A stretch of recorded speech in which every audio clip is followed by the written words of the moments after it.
as guilty. You said women's intimate parts belong to their male partner. I said that if a woman marries a man, she takes his last name and traditionally the man gives her away.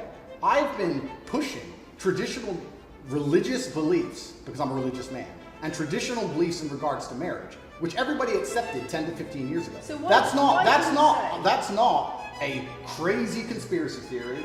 If you're going to sit here and say that me believing a woman should take a man's last name in marriage makes me the most dangerous man in the world, then you're just going to lose even more credibility than the BBC's already lost in the last 4 to 5 years. If that's your point, if that's your narrative you want to push, good luck. Men should be able to sleep with a lot of women outside marriage. That doesn't sound very religious or very That's not what I said they should be able to. I said a lot of high-value men, a lot of rich men do it. And then we discussed at length on podcasts why rich men do it. And we also discussed why women decide to be unfaithful. It's not a gendered argument. We discussed unfaithfulness as a whole. What are the reasons and motivations for men, and what are the reasons and motivations for women? Because you have no time to actually, watch my content, because you have no time to actually watch my content at length and understand what I'm saying, you just come here with a small snippet which has been provided to you on a piece of paper. 3 times doesn't make it true. No, completely. You don't have a clue what I say or what I talk about. You never watch my content. You have small pieces of paper, small clips on a piece of paper, and you're trying to pretend I've said evil things. And then you're going to say I'm the most dangerous man in the world, which is truly laughable. You said that, not me.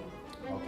Do you believe I'm the most dangerous man in the world, Lucy? I'm not answering your questions. Well then we need to change the dynamic of this interview because, and I'll make this clear, I allowed you into my home. I'm doing you a favor, giving you the first interview I'm giving to the public. You don't come here with a position of authority. You're not the police. I don't respect the BBC. I don't know you. You do not come here with a position of authority over me. We are equals. We are people. We're citizens of the world, and we sit here as equals. And I see you as my equal. And if you ask me questions, I can ask you questions back. For you to come here and sit down and pretend you're the Gestapo and that you don't have to answer my questions is disingenuous because I don't owe you anything. Asking questions and you answer. But I don't owe however you want. This is a conversation. And I don't owe you any degree of authority over me. So let's make that clear. And that doesn't matter if you're a man or a woman or from the BBC or the CNN. I'm here to answer your questions and be honest with you and do you a favor. Great. And I'm doing you a favor.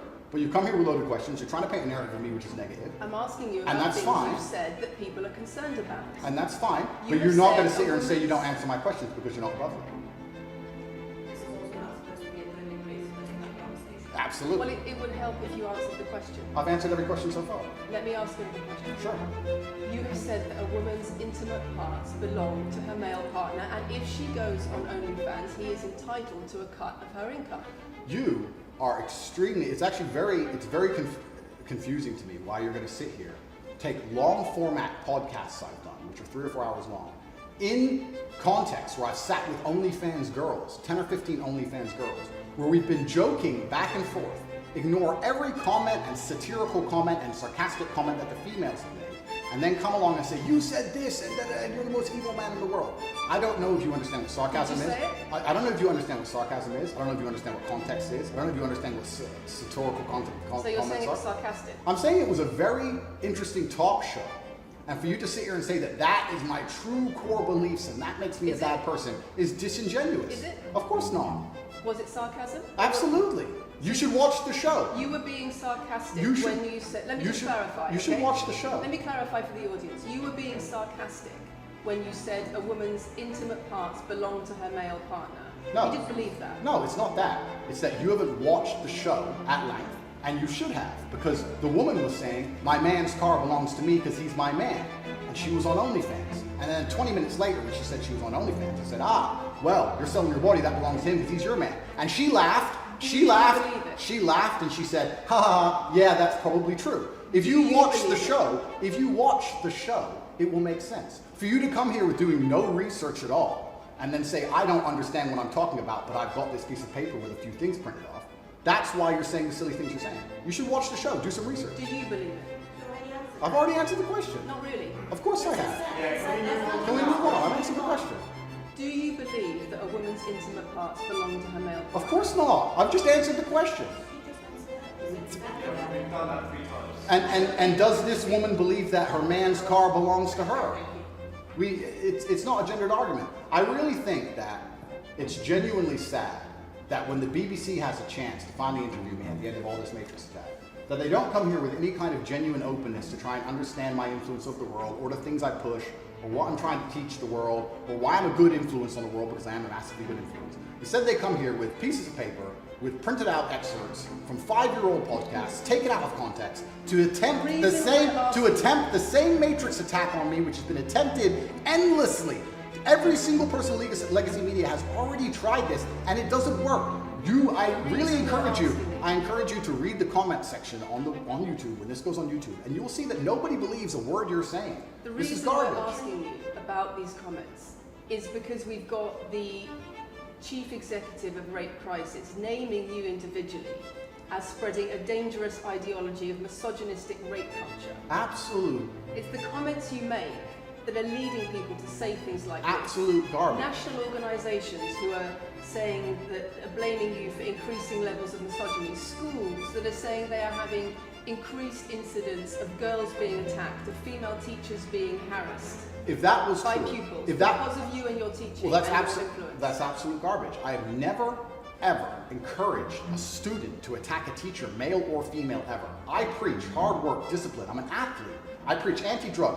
I preach religion. I preach no alcohol. I preach no knife crime. Every single problem with modern society, I'm against. I'm teaching young men to be disciplined, to be diligent, to listen, to train, to work hard, to be exactly like me, with no criminal record, never even yet charged in this 14-month Matrix investigation. And I'm saying that if men grew up like me, which are hardworking and diligent and some emotional control and stoic, we're gonna have a better society, not a worse society. To sit here and say that schools in England, which is a failing nation, which has knife crime going through the roof, violence going through the roof, men's mental health going through the roof, and they're going to all blame me because I appeared on the internet 1 year ago, is disingenuous. It's disingenuous. And also, financial success correct. with a Bugatti and a cigar, but it comes with a side order of misogyny. How does having a Bugatti and a cigar come with misogyny?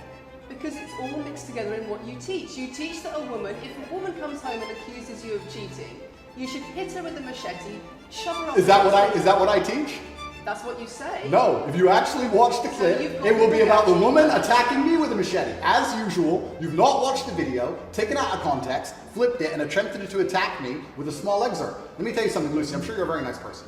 I'm sure you're a fantastic person. But if I were to take everything you've ever said online and just take small excerpts out of context, I could make you look like a misogynist. I guarantee it. In fact, I might actually do that. And then you're going to sit here and say, oh shit, I'm a misogynist because my clips have been taken out of context. If you refuse to watch anything at length and understand it, then that's what's going to happen. The National Police Chiefs League for Violence Against Women, the NSPCC, Rape Crisis, Safer Schools, they are all naming you as being behind an epidemic of misogyny, even amongst primary school children.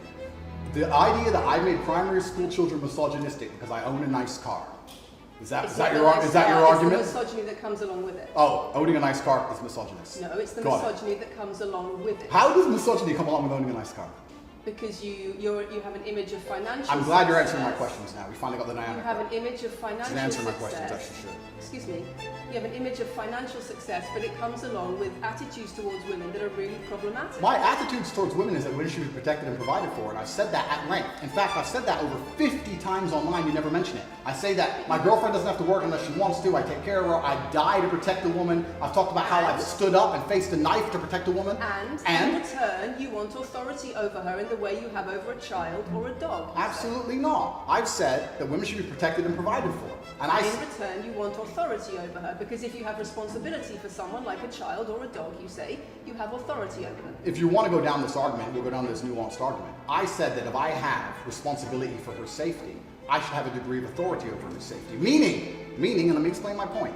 If I'm the one who has to fight and die to protect her, I'm the one who decides how we walk home. I'm the one who decides the route we take. Because it's unfair for her to say, I want to walk through the most dangerous neighborhood in the world, but you have to face the knives. That's what I've said. And then you're going to sit here and pretend that I'm trying to treat women like dogs, which is garbage.